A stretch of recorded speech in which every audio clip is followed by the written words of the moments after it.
एक बच्ची मिली है 15 साल की, जिसके बारे में जब हमने बात की तो पता लगा कि उसके साथ में बलात्कार किया गया है। मतलब उसके साथ में बलात्कार भी नहीं, गैंग रेप किया गया है और कई महीनों से उसको ब्लैकमेल करके गैंग रेप कर रहे थे। नमस्कार मित्रों, डीएसटी मीडिया में आप सभी का एक बार फिर से स्वागत है। मैं रविंद्र दीक्षित मौजूद हूँ पूर्वी दिल्ली पड़पड़गंज विधानसभा क्षेत्र में। इस समय थाने के बाहर मैं मौजूद हूँ।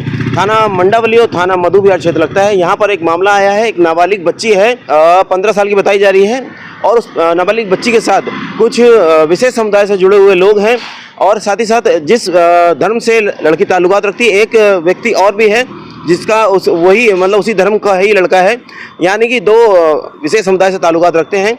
और आइए जुड़ते हैं। यहाँ पर विश्व हिंदू परिषद की आप टीम देख रहे होंगे, पीछे फुटेज के माध्यम से आपको दिखा रहा हूँ। यहाँ पर विश्व हिंदू परिषद के सारे लोग खड़े हैं। साथ ही साथ सुदर्शन वाहिनी से आज़ाद विनोद भाई भी हैं, उनके साथ भी टीम आई है। और यहाँ पर सिंह वाहिनी से नीतू गुप्ता दुआ बहन भी हैं। और हम जानेंगे विश्व हिंदू परिषद जिला इंद्रप्रस्थ से उपाध्यक्ष हैं आरती सिंह जी। सबसे पहले उनसे जुड़ेंगे। आइए जुड़ते हैं और पूरी जानकारी लेते हैं इस विषय में क्या है, आगे क्या रणनीति है इनकी और किस तरह से मदद कर पाएंगे ये पीड़ित जो लड़की है उसके परिजनों पर, या लड़की की किस तरह मदद कर पाएंगे।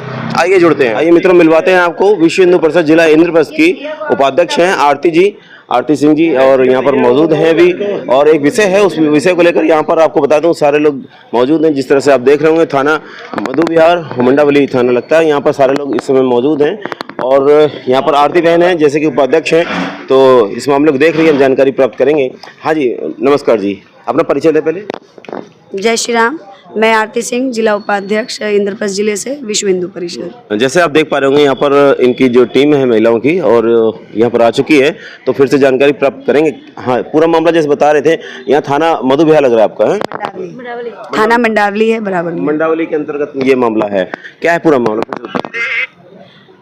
आज हमारे कार्यकर्ता को एक बच्ची मिली है 15 साल की और उसने क्या नाम है, जब उससे बात हुई, वो लेके आई घर पे हमारे, तो बातचीत हुई। बातचीत में पता लगा कि वो बच्ची को पिछले 2-3 महीनों से 2 मुसलमान और एक लड़का और 3 लोगों ने उसका गैंग रेप किया है।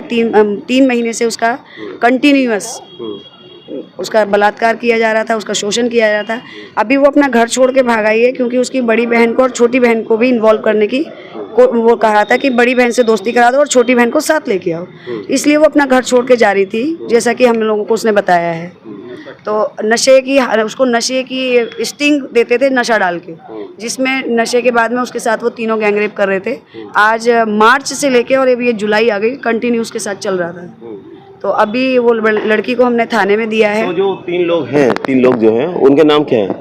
3 लोगों में एक का नाम आसिफ बताया है, एक रमज़ान है, उसमें एक लड़का शिवा भी है।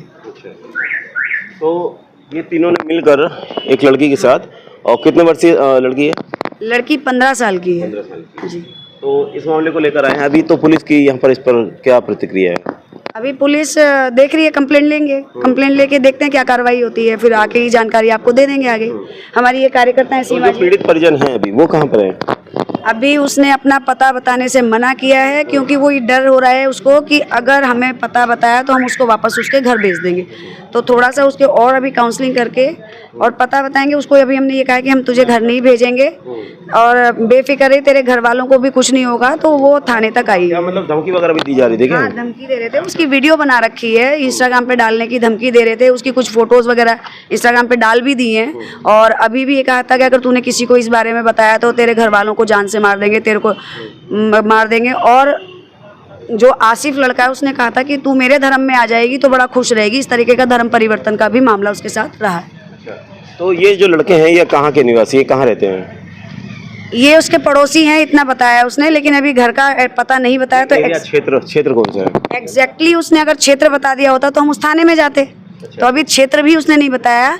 इतना जरूर है कि वो लड़की दिल्ली की है। तो ये विषय मंडावली थाने में कैसे आ गया? क्योंकि हमारे कार्यकर्ताओं को वो मदर डेयरी स्टैंड पे मिली। अच्छा। ये हमारी कार्यकर्ता हैं। आज एक और केस के सिलसिले में बैठक थी हमारी।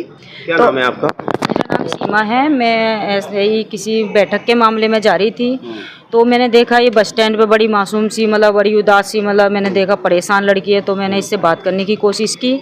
तो जब मैंने इससे बात करने की कोशिश तो ये बहुत डरी हुई थी लड़की, तो फिर मैंने इसको अच्छे से समझाया क्या बात है। ये मुझे बताना नहीं चाहती थी, फिर भी मैंने सोचा चलो कोई बात नहीं। तो इन दीदी का आरती दीदी का घर पास में ही था, तो मैंने इनसे कांटेक्ट किया तो ये बस स्टैंड पे ही आई वापस। तो फिर हमने मिलके बात की और हम सीधा इसको थाने लेके आए। तो अभी मतलब यहाँ पर थाने में कार्रवाई आप लेकर अभी प्रयास कर रहे हैं। हाँ जी। तो लेकिन अभी सेटिस्फेक्शन नहीं है कुछ भी, है? नहीं, अभी लेडीज कांस्टेबल या लेडीज पुलिस वाले कोई नहीं है, उनको बुलाया गया है, उसके बाद कार्रवाई करेंगे। तो अभी हम लोग सारे कार्यकर्ता यहाँ इकट्ठे हैं, एकत्रित हैं, तो तभी जाएंगे जब हम लोगों का सेटिस्फेक्शन हो जाएगा कि इस मामले को पुलिस सही तरीके से लेके जा रही है, सही दिशा में। से ये बहन है यहाँ पर नीतू गुप्ता दुआ जी। हाँ जी, इस मामले में क्या कहेंगे? जैसे इस तरह से लगातार घटनाएं घटित हो रही हैं और आज तो एकदम से सडनली इस बहन ने रोड स्टैंड से उस लड़की को केस लेकर आए हैं। वही ना, इनकी मैं तो सीमा जी का बहुत धन्यवाद करना चाहती हूँ कि इन्होंने इतना एकदम से उस बच्ची को देखा और उससे बात की और उसके साथ इन्होंने पूरा दिन और उसके साथ रहे। यहाँ पे चंचल जी हैं, आरती जी हैं, ये सब कितने घंटों से यहाँ पे थाने में उस बच्ची के साथ सारा विषय पूछा है। और आए दिन ये बहुत विषय जो है ना बहुत ही ज़्यादा आए दिन का हो गया है। इतना गंभीर विषय है कि छोटी छोटी बच्चियों के साथ जितना ये हो रहा है, धर्म परिवर्तन, छोटी बच्चियों को फुसलाना।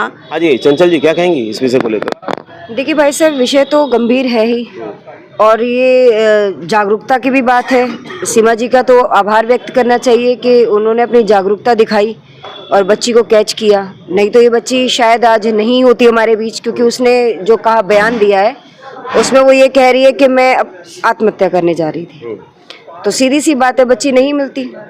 और जो इतना सब कुछ हुआ उसके संग जो घटना घट गई, देंगे अभी मतलब उस लड़की के, उसके लिए तो हम खड़े हैं। पुलिस के एक्शन की तैयारी देख रहे हैं। तो यहाँ पर आपको बता देता हूँ, ये आज़ाद विनोद भाई हैं, राष्ट्रीय अध्यक्ष हैं सुदर्शन वाहिनी के। यहाँ पर अपनी टीम के साथ आए हैं आज़ाद भाई और सभी जानते हैं, नामी चेहरा हैं। और क्या कहेंगे सर इस विषय से संबंधित आपको पूरी जानकारी आपने ले ली होगी, क्या कहेंगे सर? पहले तो अपना परिचय दें। मेरा नाम आज़ाद विनोद है, राष्ट्रीय अध्यक्ष हूँ सुदर्शन वाहिनी का। विषय की जानकारी हमारी बहनों ने दे ही दी है, लेकिन फिर भी मेरे को इस पर जब से भारतीय जनता पार्टी की सरकार आई है, जब से ऐसे मामले इसलिए उजागर हो रहे हैं, कहीं ना कहीं हमारी सरकार अच्छा काम कर रही होगी या तो इसलिए ऐसे उजागर हो रहे हैं। जो इतने 5-5, 7-7 साल, 8-8 साल के जो लगातार शोषण हो रहा था, 10 महीने 12 महीने से जो लगातार शोषण हो रहे थे, जो ये केस दबे हुए थे, वो अभी पहले मामले दबा दिए जाते थे। अब उभर के क्यों आ रहे हैं? क्योंकि कहीं ना कहीं भारतीय जनता पार्टी की जो सरकार है वो एक्टिव है ऐसे विषयों को लेकर, जिन विषयों पर और जिन मुद्दों पर बीजेपी आई थी, लव जिहाद, धर्मांतरण, इन सब चीज़ों पर। लेकिन मैं माननीय रेखा गुप्ता जी से और दिल्ली के कानून मंत्री कपिल जी से निवेदन करना चाहूँगा कि जिस प्रकार से दिल्ली का ध्रुवीकरण किया जा रहा है, जनसंख्या बढ़ाकर और पूरा माहौल चेंज किया जा रहा है, उसके लिए बहुत जल्द से जल्द दिल्ली के अंदर लव जिहाद का कानून बनाया जाए। क्योंकि पूरे भारत के अंदर कहीं पर भी ऐसा नहीं है कि लव जिहाद का कानून ना हो। अब क्या होता है कि पूरे भारत से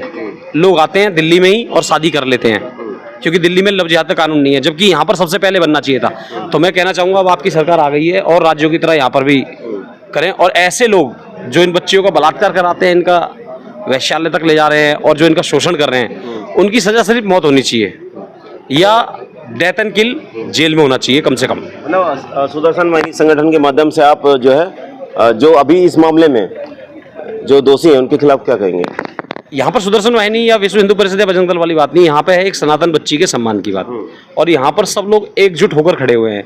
यहाँ पर सिर्फ हिंदू खड़ा हुआ है, एक हिंदू बच्ची के साथ खड़ा हुआ है। और यहाँ पर हम सब लोग एकत्रित होकर यही कहेंगे कि इनके खिलाफ अब हमें खुलकर सामने आना पड़ेगा, नहीं तो ये लोग हमारी बच्चियों के साथ इसी प्रकार से और ऐसे कार्यों में हमारी कार्रवाई ना देखकर और हिम्मत बढ़ाकर और ज़्यादा घटनाएं करेंगे। 15 साल की बच्ची में होता क्या है, ये लोग क्या कर रहे हैं, तो इस चीज़ पर हमें सख्त वो करना पड़ेगा।